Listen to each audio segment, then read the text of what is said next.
माझी सासरची लोक माझ्यावर खूपच अत्याचार करायचे। जेव्हा मी गरोदर होते तेव्हा माझी सासरची लोक मला बोलू लागले, जर तो मुलीला जन्म दिलास तर आम्ही तुझ्या समोर तुझ्या मुलीला मारून टाकू। आज माझे 9 महिने पूर्ण झाले आणि माझ्या सासरची लोक माझ्यासोबत दवाखान्यात आली। माझी डिलिव्हरी झाली आणि मी मुलीला जन्म दिला। यामुळे मला खूप टेन्शन आलं। त्यामुळे मी कशाचीही पर्वा न करता माझ्या मुलीला घेऊन दवाखान्याच्या दुसऱ्या बाजूने पळून गेले आणि मग रस्त्यात एका पुरुषाने, मी त्या रस्त्यावरून फक्त वेगाने धावत होते।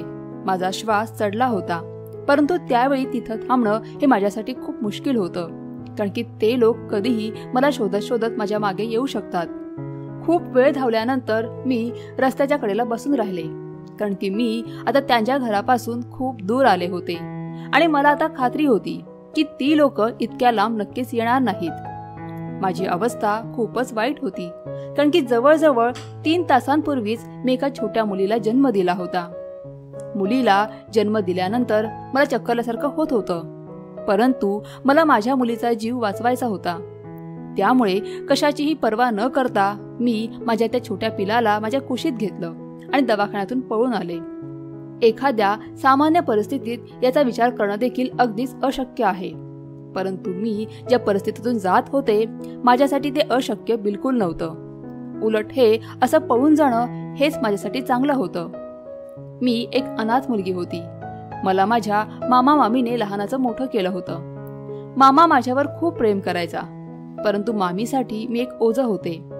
जेव्हा मामीला हे समजलं की त्यांचा एकुलता एक मुलगा माझ्यासारख्या अनाथ मुलीवर प्रेम करतोय, तेव्हा तिच्या रागाचा काहीच ठाव ठिकाणा राहिला नाही आणि मग एके दिवशी अगदी कोणालाही न कळता माझं लग्न दुसऱ्या शहरात राहणाऱ्या तिच्या नातेवाईकांसोबत ठरवलं। माझ्या मामाचं तर वय झालं होतं, त्यामुळे तो आजारी असायचा आणि त्यामुळेच मामीच्या पुढे मामाचं काहीच चाललं नाही। आणि मग त्यानंतर काही ठराविक नातेवाईकांसमोर मामीने माझं लग्न त्यांच्या त्या नातेवाईकांमधल्या हरेश या नावाच्या मुलाशी लावून दिलं। त्या दिवसांमध्ये मामीचा मुलगा त्याच्या मित्रांसोबत बाहेर शिमला कुलू मनालीला फिरायला गेला होता आणि मग त्याच्या गैरहजेरीचा मामीने पुरेपूर फायदा उठवला होता। आधीच मला कोणाचा आसरा नव्हता आणि त्यात मी अनाथ होते, त्यामुळे मामीच्या निर्णयाविरुद्ध जाण्याची माझ्यात हिंमत नव्हती। मी मामीला मिठी मारून खूप रडले होते आणि मग हरेश सोबत लग्न झाल्यानंतर मी हरेश सोबत दुसऱ्या शहरात आले होते। मला असं वाटायचं की मला आता माझा हक्काचा आधार मिळाला आहे। माझा नवरा मला माझ्या प्रत्येक सुखदुःखात साथ देईल। माझ्या आईवडिलांच्या जाण्याने माझ्या आयुष्यात जी पोकळी निर्माण झाली होती ती पोकळी आता पूर्णपणे भरून जाईल। परंतु मला काय माहीत होतं की हे नातं माझ्यासाठी जळत्या निखारांपेक्षा कमी नसेल। घरात खूप सारी लोक होती। हरेशला 4 भाऊ होते आणि 4 बहिणी होत्या आणि ते सर्वजण त्या छोट्या घरात राहत होते। हरेश सर्वांमध्ये मोठा होता आणि मी त्या घराची मोठी सुनबाई म्हणून त्या घरात आले, परंतु मला सुनबाई नाही तर एक मोलकरीण बनवून त्या घरात आणलं गेलं होतं। लग्नाच्या पहिल्या रात्री हरेशने मला विश्वास दिला की तो मला प्रत्येक सुखदुःखात माझी साथ देईल आणि मला कधीही एकटं सोडणार नाही। आणि मग त्या रात्री तो माझ्यावर त्याच्या प्रेमाचा वर्षाव करत राहिला। त्यावेळी मला असं वाटलं की माझ्या वाळवंटासारख्या कोरड्या मनावर पावसाच्या जणू सुंदर सरी कोसळत आहेत, परंतु तो आनंद माझ्या जीवनात खूप वेळासाठी आला नव्हता। नेहमीप्रमाणे त्यावेळी देखील माझे हात रिकामेच राहिले होते। सुखाने पुन्हा एकदा माझ्याकडे पाठ फिरवली होती आणि दुःखाने पुन्हा एकदा माझ्या जीवनात त्याचं स्थान निर्माण केलं होतं। लग्नाच्या दुसऱ्या दिवशी त्या घरात माझी काय लायकी आहे याचा मला अंदाज आला होता। जेव्हा दुसऱ्या दिवशी पहाटे पहाटे माझ्या सासूने आमच्या खोलीचा दरवाजा खूप वाईट पद्धतीने वाजवला। मी दरवाजा उघडला आणि मला पाहताच ती माझ्यावर खूप जोरजोरात ओरडू लागली। मी तिला अगदी हैराण होऊन पाहतच होते आणि ती फक्त बोलतच होती। त्यांच्या त्या बोलण्याने माझा अगदी थरकाप उडाला होता। त्या बोलत होत्या, तुला अय्याशी करण्यासाठी इकडे आणलं नाही। तुझ्यासारख्या अनाथ मुलीला रिकाम्या हाताने या घरात आणण्याचा अर्थ एकच आहे की तू आजपासून या घराची सगळी कामं करणार। सकाळचे 8 वाजणार आहेत आणि तू अजूनपर्यंत महाराणीसारखी तुझ्या अंथरुणावर झोपून राहिलीस। तुझ्या मामीने आम्हाला हे सांगून तुला आमच्या गळ्यात मारलं की तू खूपच कामाची आहेस, कामांमध्ये अगदी तरबेज आहेस, परंतु मला तर तू खूपच आळशी वाटतेस। तुला साधं सकाळी लवकर उठायचं देखील माहित नाही। माझ्या सासूचं ते बोलणं ऐकून मला तर आश्चर्याचा खूप मोठा धक्का बसला होता. माझ्या मामीने जाणून बुजून मला या नरकामध्ये ढकललं होतं आणि हरेशच्या आईने मला एक मोलकणीच्या रूपाने स्वीकारलं होतं. जशी मी खोलीच्या बाहेर निघाले तेव्हा माझी मोठी ननंदबाई मला बोलू लागली, आमच्या भावाला तुझ्या प्रेमामध्ये फसवण्याचा प्रयत्न देखील करू नकोस. तो आईशिवाय दुसऱ्या कोणाचंही म्हणणं ऐकत नाही. त्यामुळे असं काही काम करू नकोस जेणेकरून तुला या घरातून धक्के मारून बाहेर काढतील. माझ्या मोठ्या ननंदबाईचं ते बोलणं ऐकून मी अजूनच घाबरले. ती अगदी सरळ सरळ शब्दात मला धमकावत होती. मी शांतपणे माझी मान खाली घातली, परंतु माझ्या डोळ्यात पाणी दाटलं होतं.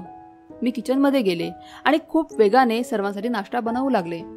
थोड्या वेळानंतर हरेश झोपेतून जागा झाला आणि त्यानंतर तो देखील किचनमध्ये आला. परंतु मला काम करताना पाहून तो लगेच माघारी फिरला. तो माझ्याजवळ आला नाही की मला आवाज देखील दिला नाही. तेव्हा मला खूप वाईट वाटलं. मला आता पुरेपूर कल्पना आली होती की माझ्या आयुष्यात आता पुढे काय घडणार आहे आणि कदाचित मला त्याची सवय देखील होती. परंतु माहीत नाही का, हरेशला भेटल्यानंतर माझ्या मनात एक आशा निर्माण झाली होती. मला असं वाटत होतं की माझ्या आयुष्यात एक भक्कम आधार आला आहे. परंतु आता त्यावर देखील पाणी फिरलं होतं. त्यामुळे मी आता पूर्णपणे खचले होते. माझ्या मोठ्या ननंदबाईने अगदी बरोबर सांगितलं होतं की हरेश त्याच्या आईवर अगदी डोळे झाकून विश्वास ठेवतो. त्यामुळे मी देखील आता शांत राहू लागले. सकाळी उठल्यापासून ते रात्री झोपेपर्यंत मी वेड्यासारखी त्या कामांमध्ये व्यस्त असायचे. आणि मग रात्रीच्या वेळी जेव्हा हरेश माझ्यासोबत त्याच्या शरीराची भूक मिटवायचा तेव्हा मला बिलकुल चांगलं वाटत नव्हतं. कारण की काम केल्यामुळे मी खूपच थकून जायचे. माझं अंग खूप दुखायचं आणि त्यात हरेशचं वागणं अगदीच माणुसकीला धरून नव्हतं. देव माझी खूप मोठी परीक्षा पाहत होता. हळूहळू असेच दिवस जात होते आणि तेवढ्यातच माझ्या आयुष्यात एक थंड हवेची झुळूक आली. खूप दिवसांपासून माझी तब्येत जरा खराब होती, परंतु माझी सासू मला डॉक्टरकडे घेऊन जात नव्हती. आणि एके दिवशी जेव्हा मी काम करताना चक्कर येऊन खाली पडले तेव्हा नाईलाजाने माझी सासू मला डॉक्टरकडे घेऊन गेली. डॉक्टरने सांगितलं की मी गरोदर आहे आणि त्या बातमीने माझं आयुष्य बदलूनच टाकलं होतं. मला असं वाटू लागलं की डॉक्टरने मला एक नव्यानं आयुष्य जगण्याची उम्मीद दिली आहे. मी अगदी आनंदाने वेडीपिशी झाली होती आणि मनातल्या मनात विचार करत होते की जेव्हा ही बातमी हरेशला समजेल तेव्हा तो किती खुश होईल. परंतु त्यावेळी माझा तो आनंद मातीमोल ठरला जेव्हा माझी सासू मला बोलू लागली, आम्हाला मुलगाच पाहिजे. जर मुलगी झाली तर त्याची तू एकमेव जबाबदार असशील. सासूचं ते बोलणं ऐकून मला खूप मोठा धक्का बसला. मुलगा होणार की मुलगी हे सर्व देवाच्या हातात आहे. त्या सगळ्यांमध्ये मी बापडी काय करणार होते. परंतु मी एक मात्र जाणलं होतं की माझ्या सासूला जर मुलगाच पाहिजे असेल तर जेव्हा मी एखाद्या मुलीला जन्म देईन तेव्हा ती नक्कीच त्या मुलीला काहीतरी नुकसान पोहोचवेल. आता माझ्या जीवनातील ही सर्वात मोठी आनंदाची बातमी देखील दुःखामध्ये परावर्तित झाली होती. मी उठता बसता फक्त हाच विचार करत होते की जर मी एका मुलीला जन्म दिला तर काय होईल. मी कित्येक वेळा हरेश सोबत या गोष्टीवर बोलण्याचा प्रयत्न केला, परंतु हरेश प्रत्येक वेळी मला हेच म्हणायचा की तू प्रत्येक वेळी मुलगी होईल असा का विचार करतेस. तू देवाकडे प्रार्थना कर की तुला मुलगा होईल. कधी कधी मला समजतच नव्हतं की हा हरेश एवढा शिकलेला असून सुद्धा चूक आणि बरोबर यामधला फरक का ओळखत नव्हता. त्याला याची पुरेपूर कल्पना होती की त्याच्या घरामध्ये माझ्यावर कशा प्रकारे अत्याचार होत आहे आणि त्याच्या आईचं वागणं माझ्यासोबत कसं आहे. परंतु हरेश कधीही माझ्या बाजूने त्याच्या आईला एक शब्द देखील बोलत नव्हता. मला आता 6 महिने पूर्ण झाले होते आणि हे 6 महिने मी खूपच टेन्शनमध्ये घालवले होते. प्रत्येक वेळी मी फक्त हाच विचार करत होते की जर मला मुलगी झाली तर हे लोक माझ्या मुलीसोबत काय करतील. माझं मन मला सांगत होतं की मला मुलगीच होणार आहे आणि त्यामुळेच मी मनातल्या मनात पक्क केलं होतं की जर मला देवाने मुलगी दिली तर मी इथलं सगळं काही सोडून माझ्या मुलीला घेऊन इथून निघून जाईन. माझी हरेशसोबत इतकी काही अटॅचमेंट नव्हती, कारण की हरेश आजपर्यंत कधीही माझी बाजू घेऊन बोलला नव्हता. मग असं असताना तो त्याच्या मुलीसाठी तरी काय करणार आहे. तो फक्त त्याच्या आईच्या होला हो करायचा आणि माझ्या सासूला फक्त मुलगाच पाहिजे होता. हरेश तर कधी कधी नोकरीमुळे घराच्या बाहेर अनेक दिवस राहायचा. असेच भराभर दिवस जात होते. जेव्हा माझ्या पोटात दुखू लागलं तेव्हा माझ्या सासूला माझ्या त्या दुखण्याबद्दल मी सांगितलं. तेव्हा ती बोलू लागली, पहिले सगळे कपडे धुवून घे आणि मग मी तुला दवाखान्यात घेऊन जाईन. हे ऐकून तर मी खूपच हैराण झाले. मी विचार करू लागले की माझी सासू स्त्री असून सुद्धा इतक्या कठोर मनाची कशी काय असू शकते. परंतु माझ्या सासूला माझ्यावर जरा देखील दया आली नाही आणि मी मग तसंच वेदनेने कळवळत घरातले सर्व कपडे धुवून टाकले. मग त्यानंतर माझी सासू मला दवाखान्यात घेऊन गेली. काही वेळातच मी एका सुंदर मुलीला जन्म दिला. जसं मला नर्सने सांगितलं की मी एका मुलीची आई झाली आहे, तेव्हा मी लगेचच माझे दोन्ही हात त्या नर्स पुढे जोडले आणि तिला सांगितलं की सध्या तरी माझ्या सासरच्या लोकांना माझ्या मुलीच्या जन्माबद्दल सांगू नका. ती नर्स अगदी हैराण होऊन माझ्याकडे पाहत होती. तेव्हा मी तिला सर्व काही हकीकत सांगितली. मी तिला विनंती केली की मला माझ्या मुलीसकट इथून बाहेर जाऊ देत, नाहीतर हे निर्दयी लोक माझ्या मुलीला कोणत्या तरी सुनसान जागी फेकून देतील आणि मारून टाकतील. ती नर्स खूप चांगल्या मनाची स्त्री होती. तिने माझ्या पूर्ण अंगावर चादर टाकली आणि माझ्या मुलीला माझ्या कुशीत दिलं आणि मग लेबर रूमच्या मागच्या दरवाजाने मला पळून जाण्यास मदत केली आणि बोलू लागली, तू जा, इथलं सगळं मी बघून घेईन आणि तुझ्याजवळ अर्धा तास आहे, तू इथून कुठेतरी लांब निघून जा. मी मनापासून तिचे आभार मानले आणि मग धावत धावत या अशा सुनसान रस्त्यावर येऊन बसले. मला कोणत्याही किमतीत माझ्या मुलीला माझ्यापासून लांब करायचं नव्हतं, कारण की आयुष्यात पहिल्यांदाच मला माझ्या रक्ताचं हक्काचं नातं मिळालं होतं. रस्त्यावर बसून काही वेळ झाला होता की इतक्यातच एक गाडी माझ्याजवळ येऊन थांबली आणि एक म्हातारा आणि म्हातारी गाडीतून उतरून माझ्याजवळ आले आणि मला विचारू लागले की तुला कोणत्या गोष्टीची गरज आहे का. मी त्यांना सांगितलं, मला एक छप्पर पाहिजे ज्याच्या खाली मी अगदी शांतपणे माझ्या मुलीसोबत माझं आयुष्य घालवेन. मी माझ्या नाजूक कळीला माझ्या मिठीत घेऊन हुंदके देत रडत होते. त्या लोकांना माझ्यावर दया आली आणि माझी हालत इतकी पण ठीक नव्हती की ते लोक मला आणखी काही प्रश्न विचारतील. त्यामुळे त्यांनी मला सांगितलं, तू आमच्या सोबत चल, आम्ही तुझ्या मुलीला आमच्या घरी आश्रय देऊ. माझ्यासाठी ते लोक पूर्णपणे अनोळखी होते, परंतु मी त्या रस्त्यावर तरी किती वेळ बसणार होते. त्यामुळेच मी त्यांचं म्हणणं ऐकलं आणि त्यांच्या गाडीत बसले. तसंही आयुष्याने मला कितीतरी जखमा दिल्या होत्या, त्यामुळे मी एक दगड बनले होते. ते मला आधार देऊन त्यांच्या घरी घेऊन आले. ते म्हातारा म्हातारी एका आलिशान बंगल्यामध्ये राहत होते. नोकरांची काहीच कमतरता नव्हती. मला आणि माझ्या मुलीला देखील राहण्यासाठी खोली दिली गेली आणि ते दोघं मला बोलू लागले की तू आम्हाला आई बाबा अशी हाक मारू शकतेस, कारण की तसंही आम्ही दोघं इथे एकटेच राहतो आणि आमच्या मुलासाठी अगदी तडपत असतो. आम्हाला एकच मुलगा आहे जो बाहेरच्या देशात राहतो आणि कधीतरी इथे येतो. त्या दोघांनी माझ्या मुलीचं नाव कोमल असं ठेवलं. मी त्या दोघांच्या घरी अगदी आरामात माझं आयुष्य घालवत होते. मी त्यांना सांगितलं की माझ्या नवऱ्याचा मृत्यू झाला आहे आणि माझ्या सासरचे लोक चांगली नाहीत. ती लोक माझ्या मुलीला माझ्यापासून दूर करू इच्छित होते, त्यामुळेच मी हिला तिथून घेऊन पळून आले.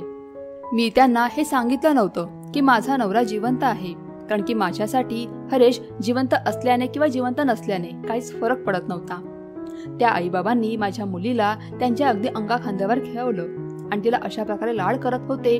ते पाहून मी खूपच हैराण झाले. आजपर्यंत मी प्रेमासाठी तडफडत होते, परंतु माझ्या मुलीचं नशीब हे खूपच चांगलं होतं. तिला अशा लोकांचं प्रेम मिळत होतं. वेळ भराभर निघून चालला होता आणि माझी मुलगी आता वर्षाची होणार होती. त्याच दरम्यान आई बाबा खूपच आजारी पडले. ते अगदी अंथरुणावर पडूनच असायचे. एके दिवशी बाबांनी माझा हात पकडला आणि मला बोलू लागले, बेटा तू खूप चांगली आहेस, तू मला माझ्या मुलीसारखीच आहेस आणि आम्ही तुला मुलीप्रमाणेच आमच्या या घरात जागा दिली आहे. त्यामुळे मला असं वाटत नाही की आम्ही मेल्यानंतर तू पुन्हा एकदा बेघर व्हावं. कोमलला तर मी माझ्या अंगाखांद्यावर खेळवलं आहे आणि त्यामुळेच हिला त्रासामध्ये पाण्याचा मी कधी विचारही करू शकत नाही. त्यामुळेच मी आणि तुझ्या आईने विचार केला आहे की आमच्या आजारपणाचं समजल्यावर आमचा मुलगा परत येत आहे, त्यामुळे आम्ही त्याच्यासोबत तुझं लग्न लावून देऊ आणि मग त्यामुळे तू अगदी इज्जतीने आमच्या या घरात अगदी आरामात तुझं आयुष्य घालवू शकतेस. त्यांचं बोलणं ऐकून माझ्या अंगावर अक्षरशः काटा आला, कारण की हे कसं शक्य आहे. माझं एक लग्न झालेलं असताना मी अजून एक लग्न कसं करणार होते.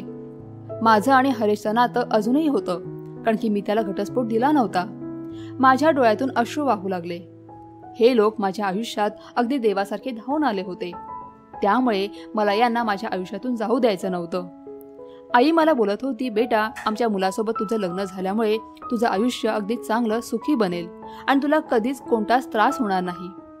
ते अगदी खूप आशेने माझ्याकडे बघत होते. मला त्यांचं मन दुखवायचं नव्हतं, त्यामुळेच मी शांत राहिले. त्यांना मी हे देखील सांगू शकले नाही की मी विधवा नाही, तर माझा नवरा जिवंत आहे.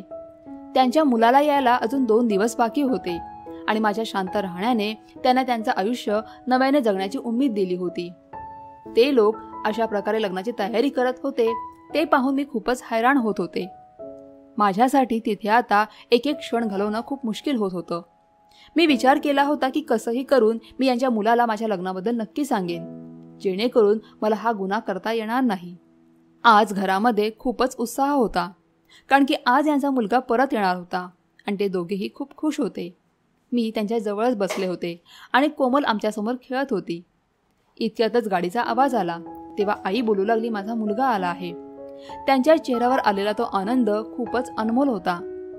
जसा त्यांचा मुलगा त्यांच्या खोलीचा दरवाजा उघडून आतमध्ये आला तेव्हा त्याला पाहून माझ्या अंगावर काटाच उभा राहिला आणि तो देखील धावत पळत माझ्या जवळ आला.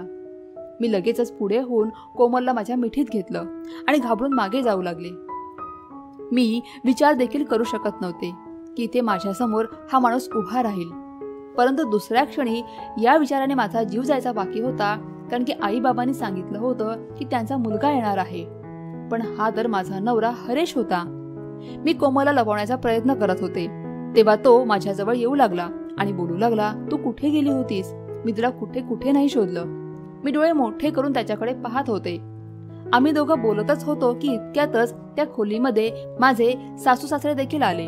मी रडतच हरेशला बोलू लागले, प्लीज मागे हो, माझ्या मुलीला हात देखील लावू नकोस, नाहीतर मी तुझा जीव घेईन. माझा तुझ्यासोबत काहीही संबंध नाही. मी माझा संसार सोडून आले आहे आणि ही मुलगी फक्त आणि फक्त माझीच आहे.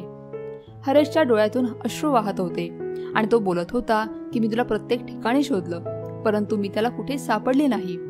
माझ्या दुराव्यामुळे हरेशला खूप दुःख झालं होतं. हरेश बोलत होता की तू मुलीला जन्म दिलास यामुळे मला काहीच प्रॉब्लेम नाही. उलट त्याला जेव्हा समजलं की त्याच्या घरी एका मुलीने जन्म घेतला आहे तेव्हा तो खूप जास्त खुश झाला. परंतु मी हॉस्पिटलमधून त्याच्या मुलीला घेऊन पळून गेले होते, त्यामुळे त्याला खूप मोठा धक्का बसला होता. हरेशच्या घरच्यांनी हरेशला सांगितलं की माझा कोणीतरी प्रेमी मला घेऊन पळून गेला आहे. परंतु हरेशला पुरेपूर कल्पना होती की मला कोणीही पळवून घेऊन गेला नाही. उलट मी त्याच्या घरातल्यांना कंटाळून स्वतः पळून गेली आहे. तो कोमलला त्याच्या मिठीत घेऊ इच्छित होता, परंतु मी अजूनही त्या भीतीमध्ये होते. मला कोमलला त्याच्या मिठीत द्यायला खूप भीती वाटत होती. मी कसा विश्वास ठेवणार होते?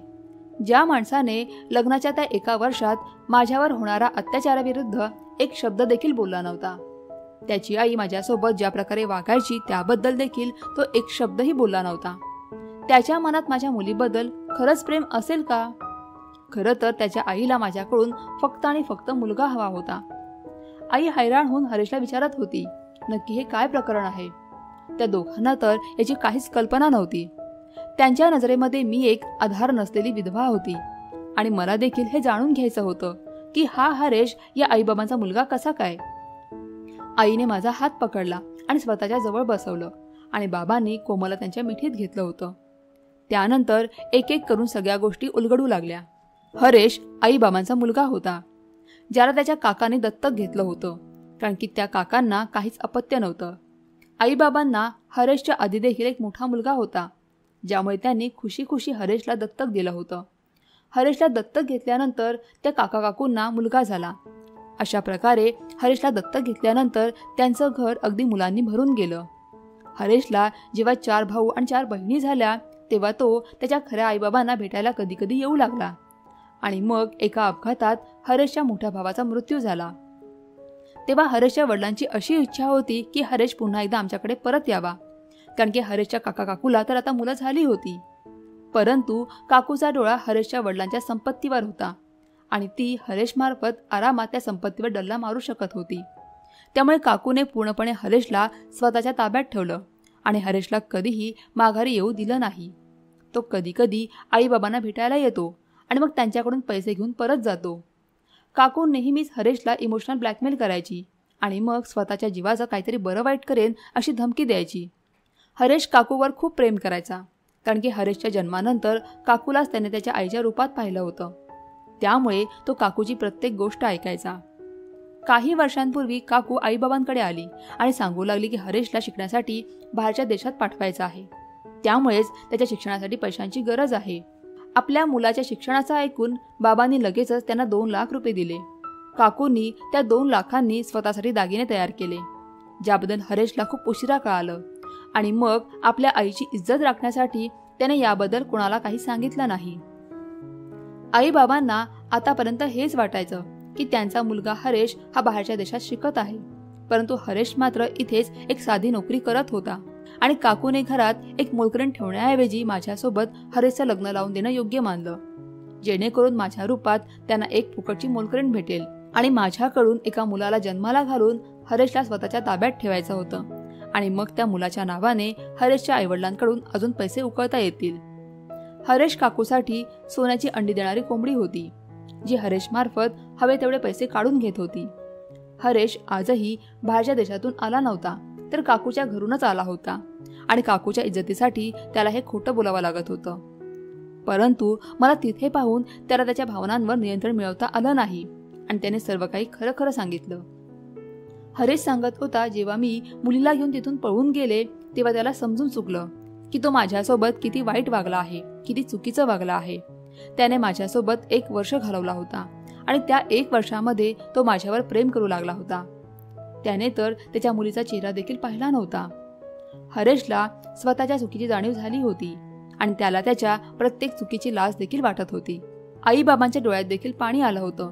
त्यांना माहीत होतं की त्यांचा मुलगा चुकीच्या हातात गेला आहे, त्यामुळेच तो खोट्यावर खोटं बोलत गेला. बाबांनी मला त्यांच्या मिठीत घेतलं आणि बोलू लागले की आम्ही तर तुला आमची सुनबाई बनवली होती, परंतु तू पहिल्यापासूनच आमची सुनबाई आहेस आणि तू आजपासून आमच्याच घरात राहशील. आणि मग ते अजूनच कोमलवर खूप जास्त प्रेम करू लागले. आधीपासूनच त्यांच्या प्रेमामध्ये काहीच कमी नव्हती आणि आता तर कोमल त्यांची सख्खी नात असल्याचं सिद्ध झालं होतं.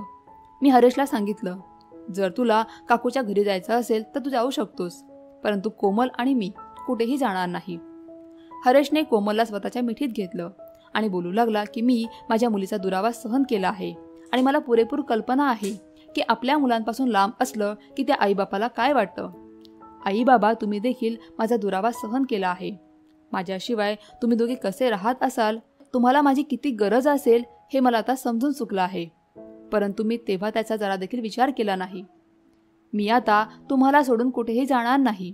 देवाने आता काकूंना मुलं दिली आहेत, त्यामुळे ते आरामात त्यांच्या मुलांसोबत राहू शकतात. हरेशने माझ्याकडून माफी मागितली आणि मी देखील त्याला माफ केलं, कारण की त्याच्यामुळेच आज मला आई बाबा मिळाले होते. मी, हरेश, कोमल आणि आई बाबा आम्ही आता कुटुंब झालो होतो आणि आमच्या आयुष्यात आता फक्त आनंदच होता. कधी कधी माणसांवर संकट आणि दुःख हे एकदमच येतात, परंतु याचा अर्थ असा नाही की देवाने आपल्यासाठी काहीच विचार केला नाही. कदाचित असंही असू शकतं की आपल्याला खूप काही चांगलं द्यायचं असेल, त्यामुळे देव आपल्याला इतकं काही सहन करायला लावत आहे. फक्त आपल्याला प्रत्येक परिस्थितीत देवाचे आभार मानले पाहिजेत. मी नेहमीच देवाचे आभार मानले. मला देवाने ज्या परिस्थितीत ठेवलं होतं त्या प्रत्येक परिस्थितीत मी देवाचे आभारच मानले होते आणि त्यामुळेच कदाचित देवाने आज मला असं आयुष्य दिलं होतं. मित्रांनो, जर तुम्हाला ही कथा आवडली असेल तर व्हिडिओला लाईक करा आणि अशाच छान छान कथा पाहण्यासाठी चॅनलला सबस्क्राईब करा. धन्यवाद.